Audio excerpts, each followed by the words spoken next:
welcome everyone to the fourth in Charity Insights Canada's projects data literacy series through the Community Education Center. We're really glad that you're here.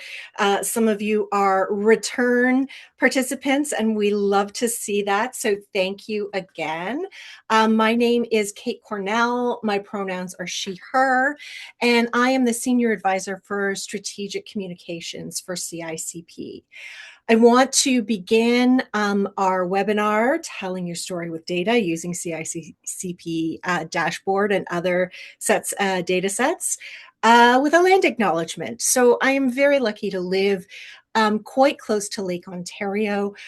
We are in the traditional territory of the Anishinaabe, including the Mississaugas of the Credit, the Wendat peoples, and the Haudenosaunee Confederacy.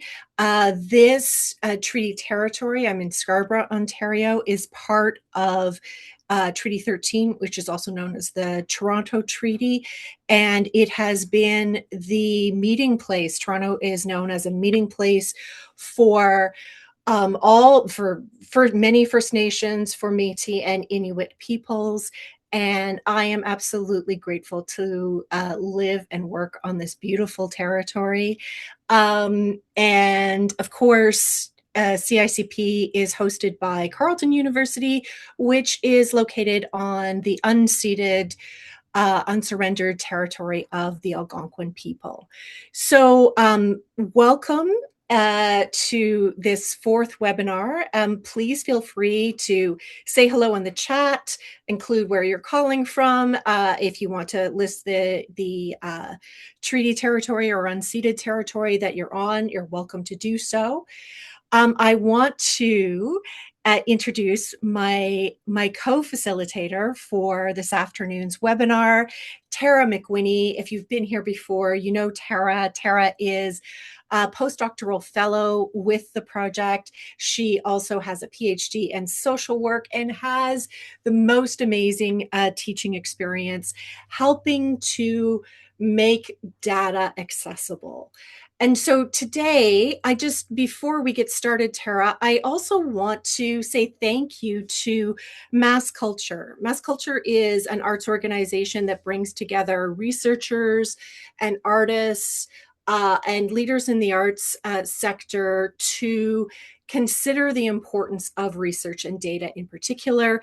And we originally presented this webinar, a version of this webinar, in January at their Data Narratives for the Arts Expo online. So shout out to Mass Culture.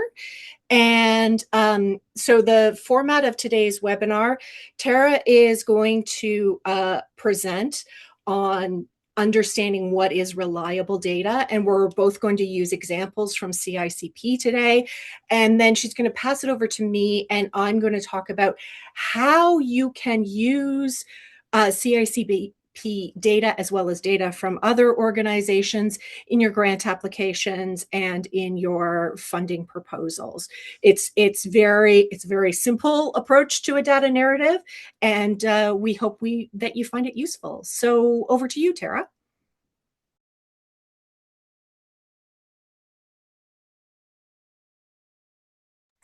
I can't hear you, Tara. Sorry, I forgot to unmute myself. Well, I said what a lovely introduction that was. So thank you very much. So Kate's always kind of gone over this briefly, but yeah, we're going to be going over how to read survey reports and access CICP data through the dashboards, and then how we can apply different insights from CICP in grant writing. So I'm going to use sort of CICP as an example, but also just as general tips on assessing survey reliability. And we have that go along with this webinar. We have a resource list and a tip sheet. If you haven't seen it, you'll find it where you found the registration for this webinar. And there's extra resources in there just on assessing data reliability as well. So I encourage you to check those out. Some of the specific things to read our survey reports today, we're going to be talking about things like mean, median, and standard deviation, and so descriptive statistics, and we're going to discuss margin of error as well. So to get right into this, so what is Charity Insights Canada project? If you don't already know, we've been running since 2003. And we've been running weekly surveys, not the full year, but about on average about 40 each year. So we keep these surveys short, and we have on average about 1,000 charities across Canada participating each year. And also one of the unique things about our research is that each week, a few days after the survey's been completed, we post the survey report on our website. So up to date, you get the survey right away, which is great. So one of the things when you're looking at survey data and seeing if how you can use this, it's really important to read over the methodology section, right? So who's been surveyed and how are they recruited, and can make a difference as to what the data can speak to. So for instance, the Charity Insights Canada project doesn't survey our study population that we look at is not all charities in Canada. It excludes hospitals and large educational institutions like colleges and university and places of worship that don't also run like community services. So really we're looking at like community charities. So that's who our data can speak to.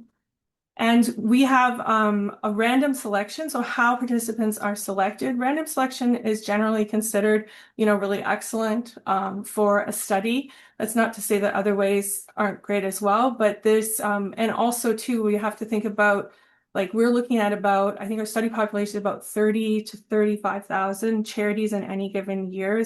That's who we randomly select from, the number. To get to 1,000, we reach out by email. And you have to think about, well, whose emails are we even able to find? So we have a list of emails, but often they're not up to date and we have to go searching for them. And can we find those emails online? And then who's actually encouraged to answer? So we have to reach out, to 10, 15 or more thousand in order to get that 1,000 participating.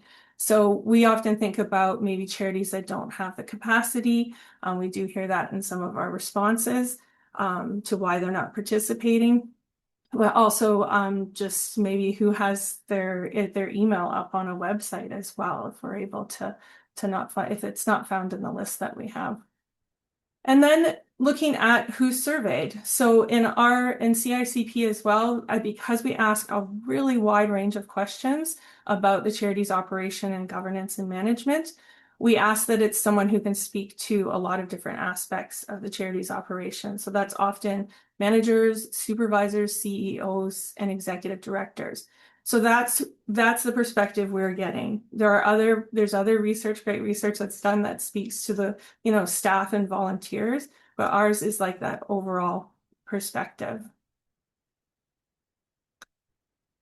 Yeah, and so I want to talk a little bit about how to read our survey reports as well. I'm going to use our salaries and benefits report that was done on October 1st, 2025. So it's also important to know when your research was collected, what was the year. It's always best to go with the most recent unless you can't find it or you're doing a historical perspective. But say if we ran this same survey during COVID times, we would have gotten very different answers than we're getting. This was done, just last October. So we'll use this one as an example. Now, so this is when you open up the survey report, you're going to see this on the first after the title page. So the first question is, what does your organization currently employ any of the following types of paid staff? So here, most of our questions are multiple choice, which makes them quick, easy to answer. We do have some other types of questions that I'll go over as well. But the first thing you'll see at the top on the right is the response rate. So that's the percentage out of that roughly 1,000 charities who responded to this survey. And then, so you can see, and then we give the actual number of responses as well. So 644. And the larger the sample you get, the more reliable the results can be. So we're gonna discuss that, what happens. So we have, then we also give you the confidence level is 95%. And the margin of error is 4%. And you'll see this margin of error change depending on the number of responses that we get for any survey. But because we have such large sample sizes, our margin of error is usually 5% or less, which is like really excellent for reliability. And I'm going to explain what that means in the next slide.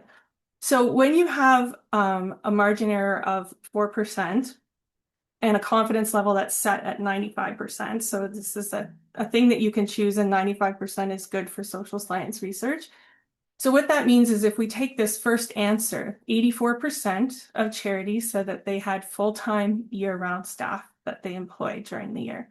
So with a 4% margin of error, that means that this response, if we were to run this survey over and over and over again, let's say we did 100 times to make this easy to understand, because we have a 95% confidence level, 95 out of those 100 times that we run this survey, our responses will fall between 84% plus or minus, so between 80 and 88%.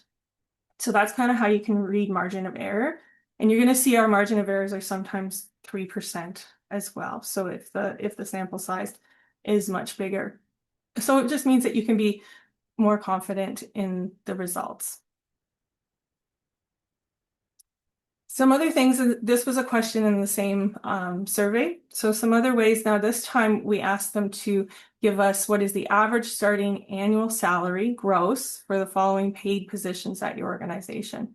So it's important to look at the questions too and what they were asking in any survey. So we're asking about gross, and we're asking for starting annual salary. So that's going to tell you a little bit about the findings.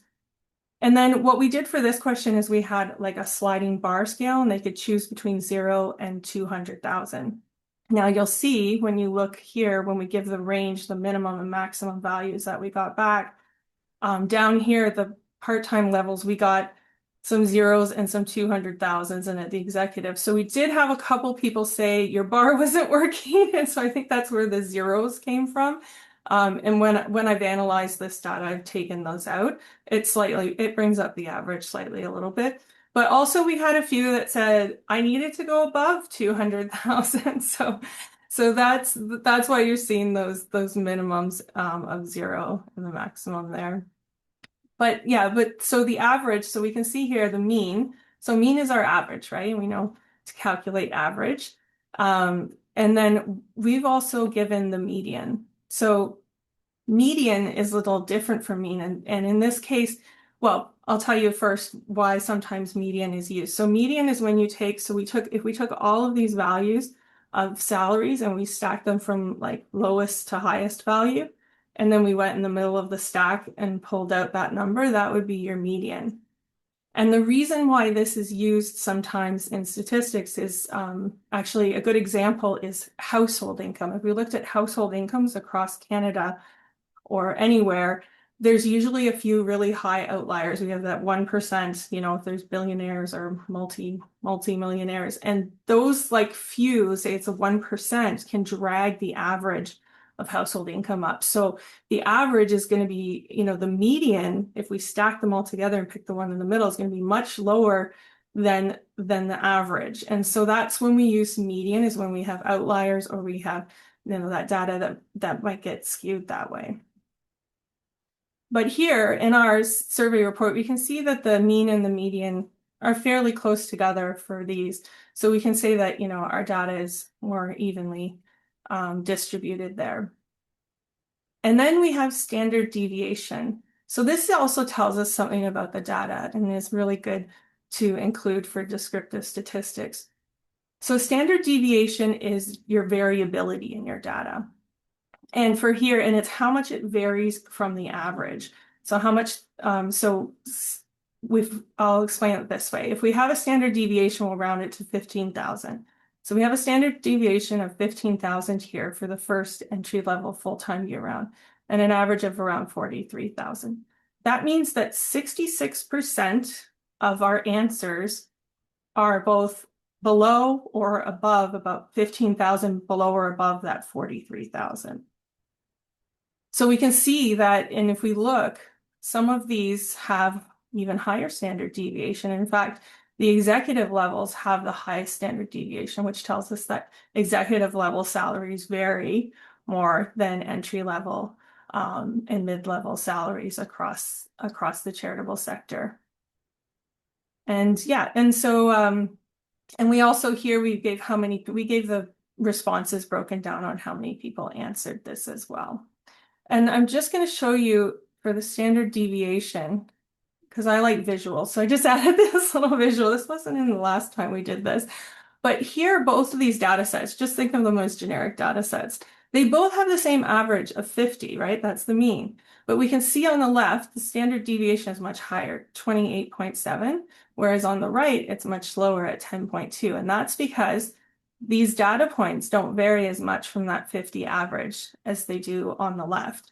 So it can be very important, the standard deviation, and understanding, what the data looks like. All right, and so besides the multiple choice, and sometimes we ask for salaries and stuff, we also do have short answer. So we have some qualitative data. Most of ours is quantitative, but we have some of this qualitative data. Almost, I think, pretty much every survey, I think, past the first year includes the additional comments section. And although we don't get as high responses, I think you can see here that it's about it's 79 responses. So we know there was, in the first question, we had 600, I think it was 44 responses in this survey. So we do get smaller responses, but there's actually sometimes really interesting contextual information. And sometimes there's a lot more people responding to these as well. And then there's the occasional question where we just ask for that qualitative information. Another thing we use this for is to read through to improve our questions. Is there stuff that we're missing? We often have other categories as well when we do the multiple choice. But you can also find stuff in here, like this is where I sort of found out that some people were having trouble with that sliding bar. And so that kind of let me know why the zeros were popping up in our survey. All right. But all of our quantitative data, well, for 2003 and 2004 is going to be up soon, but we have data dashboards as well that I want to take you in and show you. So I'm just going to switch over to our website. So if you come to our website and you go to research and publications and then pick the first one, project results, you're going to come here. Now, all of our survey reports are under here, and they're listed by date of distribution or by theme as well. But I'm going to take you into our data dashboards. If you're interested, though, in more in our methodology, we have a write-up here about our study population and how our recruitment is done and our subsamples. So that information there is there as well. So let's go into data dashboards. And Tara, while you're doing that, I just want everyone to know that I put the link for the dashboards just in the chat there if you want to do this in real time with Tara. Thanks. Yeah, if you want to do it in real time, that's great. We also have the links on our tip sheets, and the slides will be posted too, which has links on them as well. So when we come into the dashboards, you can see these are our major themes that we use, that we survey on. And today I'm just going to use the funding theme. We're going to go in here as an example. Now you're also going to find all of our survey reports listed by date of distribution in here as well for the theme of the financial. But if you keep scrolling down, you'll get to the dashboard. Sorry, I'm just going to go like this. There we go. Okay, so here's what our dashboards look like. And if you click on the down arrow, you can see all of the 2023 reports that were related to finance. And I'm just going to pick one, financial stability and reserves. You actually have to hit the arrow just to get it to come up, to get it to switch over to that one. You can also at the bottom, this next page will take you to the next survey. So that's good to know as well. But here we have, we can see here that in the first question, how would you describe your organization's current financial stability? We had 578 responses. You're going to see on the left a breakdown of who responded by sector of activity and also by province. And you can, if you want this bigger, say if there was one you wanted to take a screenshot of or just make it easier to read, you can focus in on this. Now, when you scroll over each of these responses, you're going to see the percentage again, but the actual number of responses. So that was 299 people picked stable, but with some concerns. So you can scroll over and see the exact number of responses for each one. Now, one of the other wonderful things about our data dashboards is that you can filter your responses. So if you wanted to see how charities in different provinces or by, urban, rural, age, size, and we have sector of activity down there below too, you can click and bring up. So let's see Manitoba. Now, it still says 578 responses, but there aren't as many charities in Manitoba, smaller amount of charities in Canada and Manitoba, but also fewer who are participating. So we're seeing here now, we're only seeing 14 as a response. So that's one thing. But if I switched over to like BC, we have a lot more participating charities in BC. So we see 68 responded stable. But that's one thing that I'm going to say to be cautious about when you're using our filters. Once you start filtering, I don't think it really matters which one you pick. The minute you start filtering, you're going to go below, you're going to get a bigger margin of error than 5%. And that's fine. Most studies don't have that.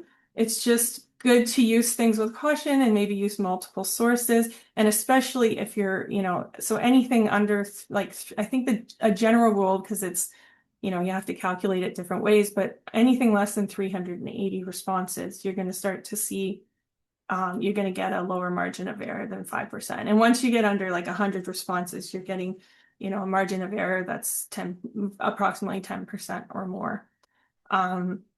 Yeah, so it's interesting to use the filters, but just use some caution when you're looking at smaller numbers.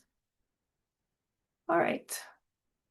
So now I'm just going to go back to our slides. There. Okay. So yeah, so just to kind of wrap things up, it is important, to always assess things with a critical lens. So we've gone over a few of these, but also thinking about like who conducted the survey. I know we have some great provincial sector reports that Kate's going to talk about, where there's some lovely research being done there. But, always look at the source of where the information is coming from and make your assessment based on, how that aligns with your work. When was the survey conducted? We talked about that. Who was surveyed and who might have been excluded. Generally, there's always, it's never a perfect research study. So, in the methodology, people talk about limitations or exclusions or just, being careful to see who's actually included. And we talked a bit, about how our questions worded is very important. Sometimes what multiple choices are provided can influence how people answer. We very quickly got feedback early on that we should always include in other categories, so we've done that. Yeah, and whenever possible, always use multiple sources of evidence. So I'm going to stop there, but like I said, there's more resources in our resource list where you can learn more about assessing research data and survey data that you're collecting. And I'm going to pass this over to Kate. Thanks so much, Tara. Just before I jump into providing some examples of how you might use this in grant writing and in fundraising, does anyone have any questions for Tara about reliability, about qualitative, quantitative, all that material that she presented? Karen. Hi, I've just got a quick question. You were saying that the smaller the sample size, the higher the margin of error. At what point would you say the margin of error is too much to pay any attention to a survey or to a result? I mean, I'm not putting myself out there as a stats expert. I would say, like I said, in general, like if there's less than 380 responses, you're getting over that 5%. And then, if there's less than 100, you're getting 10% or more. So you have to think about maybe the data and how much that might, like, what are you looking at? How does that change the response, right? So, I mean, if it completely flips what you were looking at, but maybe the, 10% said no and 90% said yes. So maybe it doesn't really matter if there's a large margin of error, and other times it might be a thing. The other thing is that a lot of like what we're doing with our low margin of error is, it's more rare in studies on the charitable sector, but a lot of our findings are reflecting what a lot of smaller studies have shown. So I think it's not about discounting it, it's just about kind of understanding what that means, and then moving forward and making decisions on how to use it, the data. Does that make sense? Thank you. Okay. I mean, if you only have like 15 responses on our dashboard from a very small province, I would be very wary about making any conclusions from that. So, yeah. Thanks, Tara. Okay. So I am going to talk about how to create a data narrative for your funders and your donors. So broadly speaking, a data narrative refers to the practice of using data to tell a compelling and coherent story, or even just, a couple of sentences, a message within your pitch, within your grant application. And I'm sharing these simple steps based on, 20 plus years of grant writing, primarily in the arts. So know that a data narrative can include, as Tara just talked about, both quantitative data, such as stats and measurements, and qualitative elements to convey information effectively. We all know that stories from program participants, from clients, from volunteers, are incredibly persuasive when you are talking to donors. Stories about impact are very important. So don't ignore the importance of qualitative data when you are creating grant applications and pitch slide decks. But if you walk away with only one idea, remember that in a grant application, a data story needs to demonstrate how your organization stands out. So you want to be selective in what you're using in quantitative and or qualitative data, that it is helping your argument, that it is helping your organization look unique, helping your organization to demonstrate how you are responding to an issue that is probably identified in the data point. So Tara, let's move on to the next slide. So I've separated this into sort of three steps that you can take to figure out what data point you want to use. And obviously, there are so many choices out there. There is a lot of data. CICP, as Tara just demonstrated, has dashboards. There's lots of different ways that you can filter. But I've got a couple of guiding questions for you. The first one, of course, is what's your objective? Are you trying to get funding for more staff? Are you trying to get funding from a provincial regulator for a new provincial program? Are you trying to get funding for a specific group like youth? So by asking yourself the question, what is our objective? You can narrow the field of possible data that you're looking at. And we need to do that because we don't want you looking at every single report that's out there from CICP and from our colleagues. We want you to be able to narrow the field. And a really great question to ask yourself is, my project local, provincial, or federal?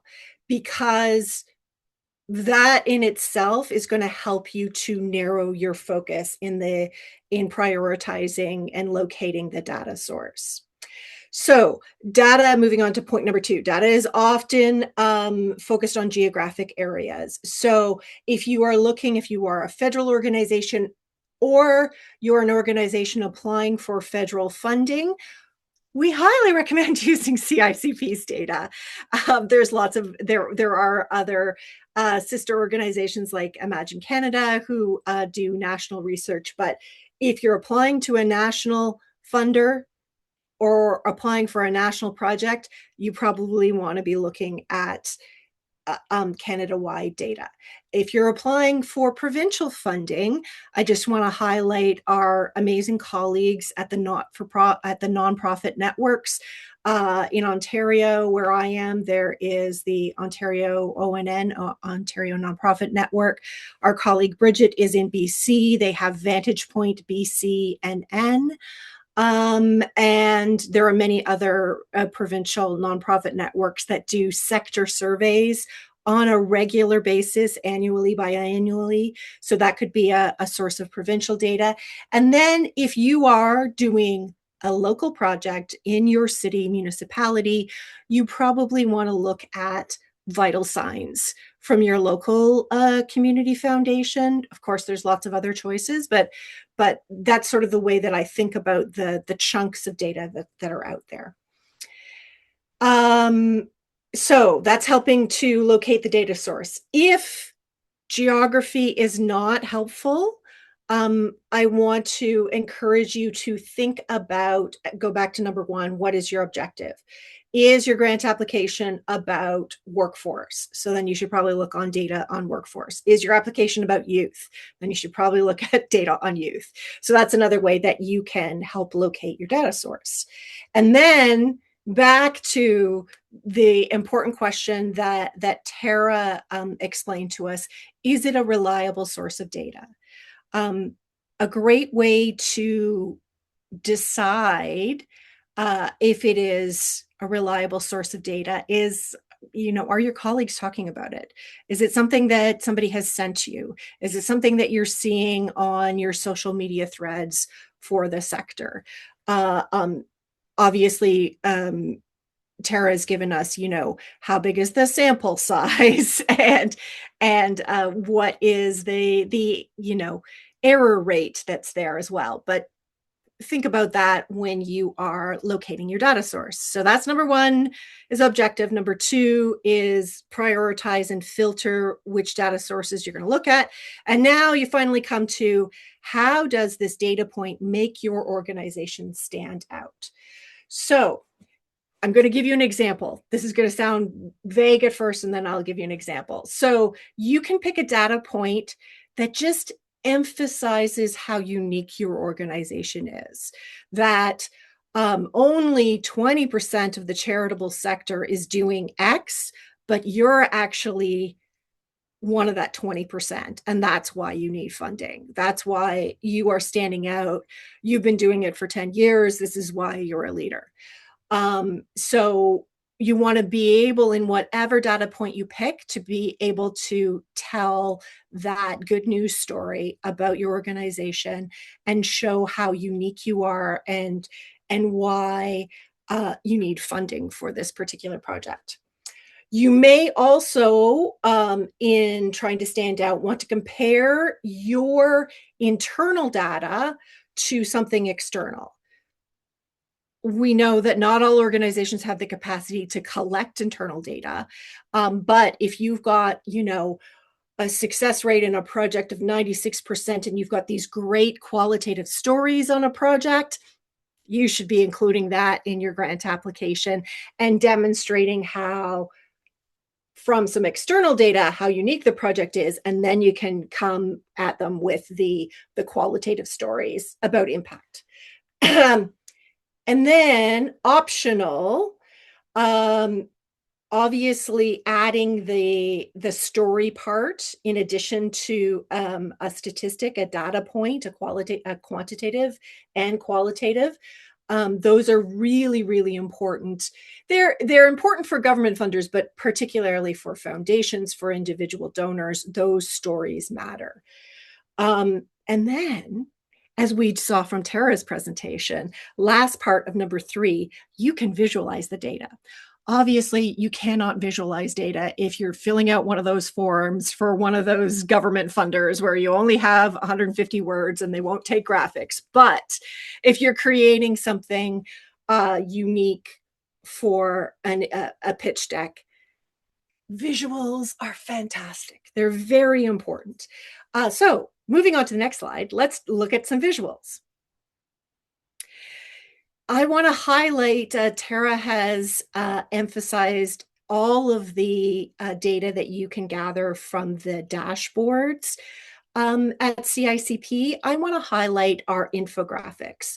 And just before we go into this one on engaging younger generations, I don't want to miss out in saying, here are all the different products that CICP creates with our data. So we have infographics. These ones are from 2025 that take just little bits of information from various surveys and highlight them in a visual way. We have the blogs, which are really short reads where something has jumped out at us. There's an interesting qualitative comment in a survey, and one of the team members does a little deep dive. They're quick to read. They also have graphics in them, very useful. We just released a new briefing note. The briefing notes are much more extensive, looking at trends. And then, of course, we have the dashboards, and then we have the individual weekly survey reports. So over to you in the chat, or somebody can put up their hand. This is a graphic on where charities are focusing their engagement strategies for younger generations from 2025. I would love your opinion, because some of this jumps out at me from my perspective in the sector. But I'd love to know from you, like, which one of these data points is surprising to you? What jumps out at you?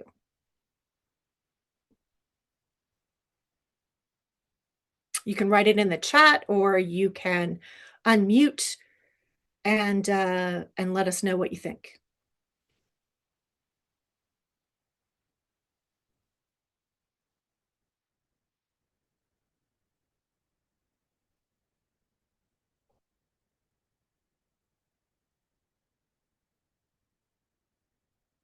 Well, people are being shy.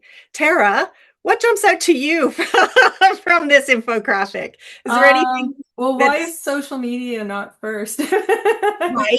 I don't know. My son's 23, but like that's still part of the youth. But yeah. Totally. Yeah. Yeah.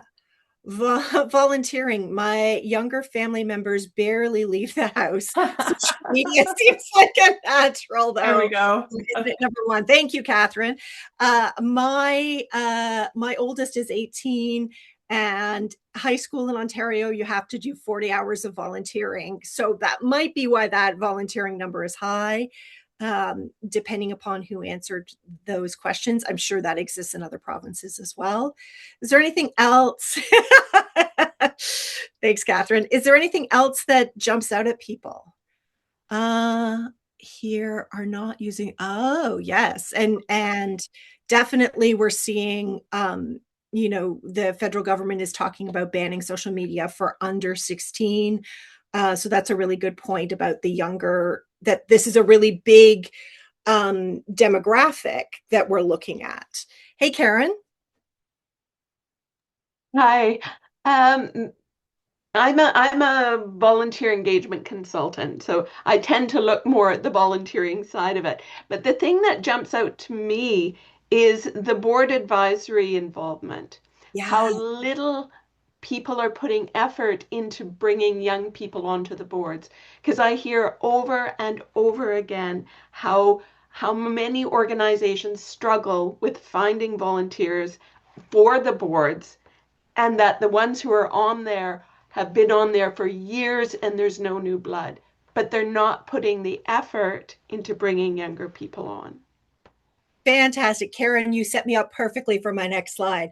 So for your organization, you need to find a data point that makes you curious, that makes you go, oh, well, my organization has a youth-led initiative that's going to have a pipeline for new board members, and we need funding for that. And look at this, we're really standing out because less than 20% of the sector is doing that.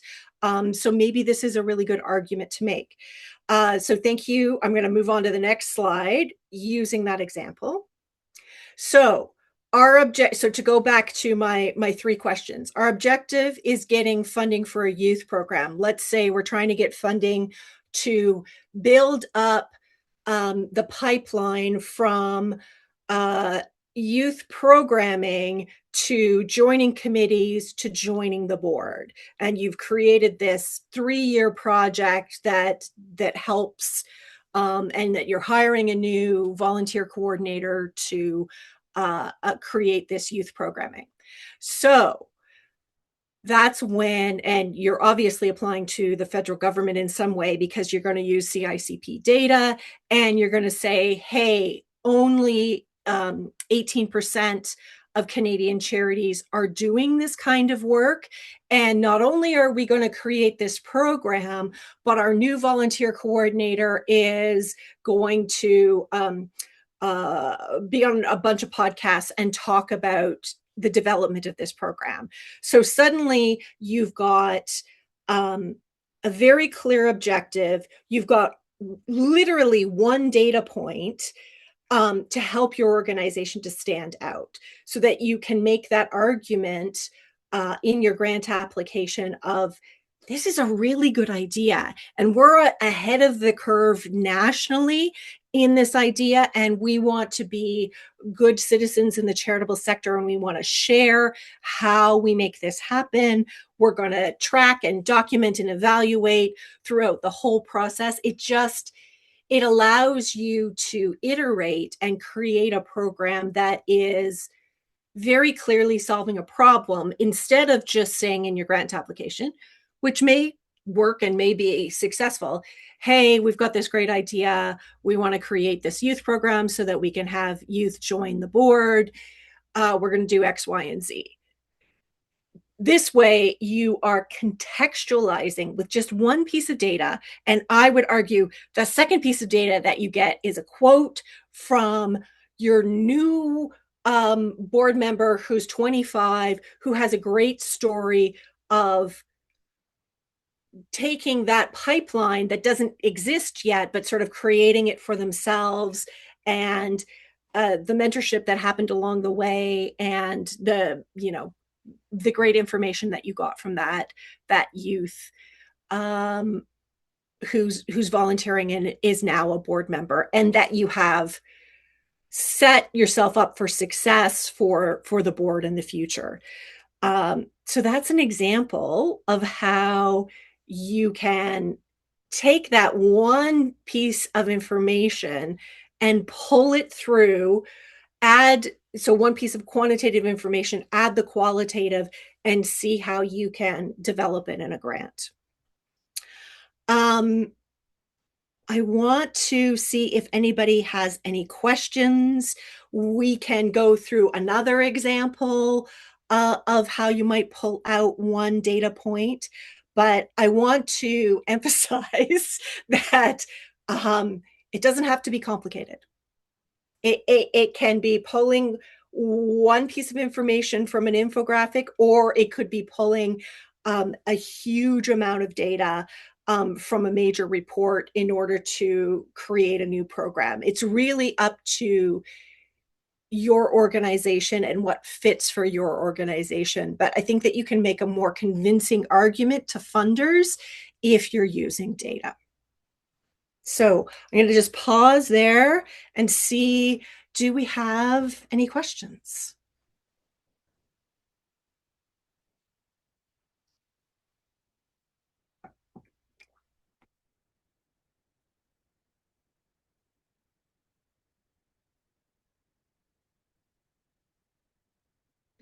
Tara, I think I had another slide. Yep. With examples. What did I write? Oh, yeah. So just to conclude my point there, so you can sort of do two approaches to the piece of data that you pull out. you can say, hey, my organization is part of a larger trend and our programming is leading the way, it's unique and therefore warrants some investment. So you don't necessarily have to, you can be part of a group that's larger than 50% and talk about like the need that exists in your community, in the province, in the nation. Or the example that we just did with youth funding is you're addressing a new issue. You're on the cusp.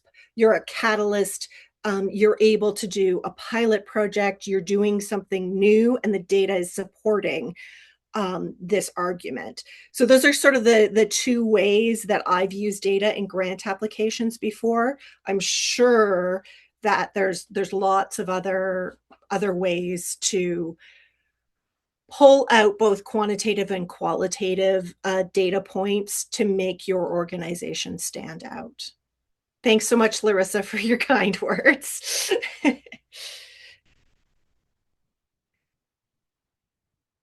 Okay. Tara, yeah. Do you want me to stop sharing? Or we go down? Um, We did we, questions already. we can open to questions. I could do another example. What does everybody want? Let me know if you want another example.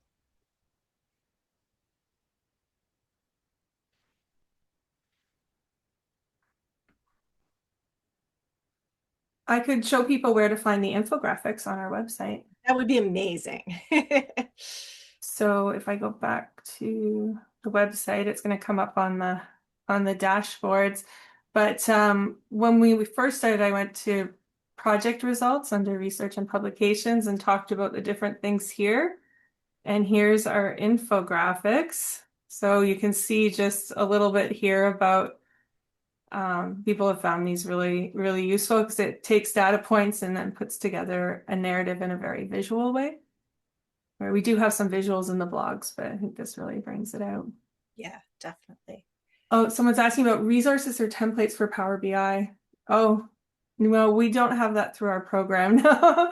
Yeah. But here's we do have our data person who does the Power BI, and I know Callie does as well, and so does too. So, but yeah, we don't do any resources like that. As we can move on with the Community Education Center, we've decided to start with a really beginner level. So we may be doing some stuff on simple data visualizations, but Power BI might be a little too much to get into. So, Although I will say, knowing not very much about it, that Mass Culture, the organization I mentioned in the beginning, has worked with Purpose Analytics on creating their dashboards. So there are consultants out there doing that kind of work. And Nicole, I can totally hook you up with Mass Culture if you'd like more information, because I'm not doing it justice. And if there are, think about questions, but I'm also just going to put in the chat an example, again, from the arts. So Soul Pepper is a local theater company here in Toronto. And during the pandemic, the Toronto Foundation did their vital signs, their annual vital signs survey, and it came out, not unlike many many cities across the world, that loneliness was on the rise. And so again, they took one data point about the rise in loneliness in the city of Toronto, and they created an entire new public programming structure. They hired new people. It's called public domain. They do a whole bunch of free open door programming. They're in the distillery in Toronto. So when I think about the power of data, I just love this example in that they looked at a report that comes out every year, and they inspired donors and funders to act on that piece of data to create an entirely new program. And so now I think I want to say they had one person working in public programming. Now they have three. So it was a great catalyst for them to create something new.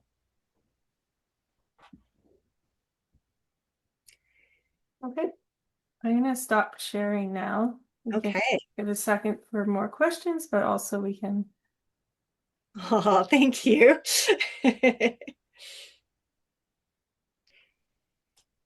So as we wait and see if anybody has any more questions. Because we're CICP, we love collecting data, especially from people who participate in our webinars. So we would love to hear from you to give us any feedback to make these better. As you know, this is the first year of this series from the Community Education Center. So we would really, really appreciate your honest feedback. And because the lovely Catherine already mentioned it, we would appreciate if you haven't already, subscribe to our newsletter. It comes out weekly, and it synthesizes that week's survey report. It also has links to all of our webinars and to our blogs and to our briefs and all of that material.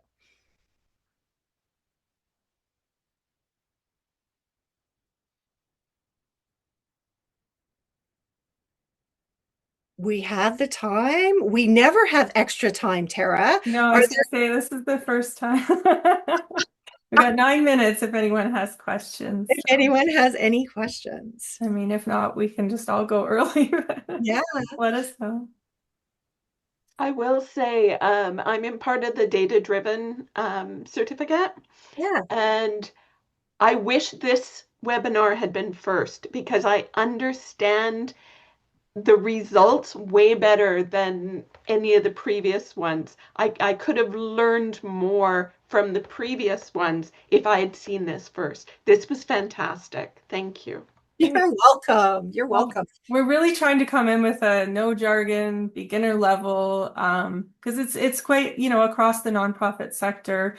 Data literacy is something that lots of groups are working on, but definitely something that not a lot of people go into the sector with that background. So Yeah. kind of And learn on the job and try to figure things out. thanks so much for that feedback. We'll definitely take that to our colleagues at Volunteer Canada. And yeah, we love the data-driven engagement certificate program, and we'll absolutely keep in touch with them. Yeah. Aw, thank you so much. Okay, Tara. Well, Okay. I think we should end early and give people 5 minutes back in their day. Okay. I'm gonna stop recording. And we will share the recording as usual. Thank you so much.